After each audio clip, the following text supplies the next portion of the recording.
everybody! Ano? Bakit ka nakatitig? May muta ka pa? Ano yun? Tara na, kain na tayo. Minsan na talaga siya ngumiti.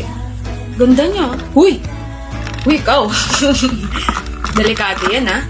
Uy, mas ka nga sa isipan ko, Kara. Tawag mo ako?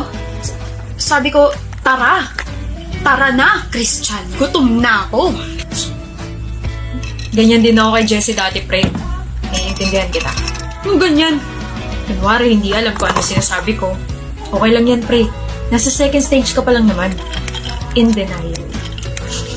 Ewan ko sa'yo. Tignan mo nga naman, no? Sino po tong lagi kong kaaway? Siya pa tong partner ko sa report. Hoy, partner. Amin ba yung kausap ko, ha? Wala akong panahon para makipaglokohan sa'yo. Let's just do our report para matapos na. Bakit parang mas lalo kaya tong sumungit ngayon? Big deal ba? Hindi naman. Then shut up and bigyan na lang natin ng gagawin ng isa't isa. Magkita tayo sa Sunday.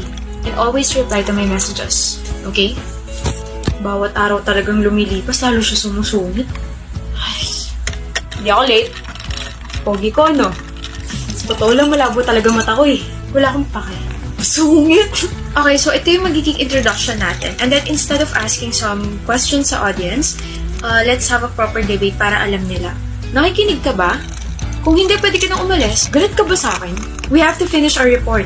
Bakit feeling ko mas galit ka sa akin ngayon, Kara? Oh, please. Alam ko namang rivals tayo, pero iba eh. Sino may sabing rivals tayo? Hindi ba?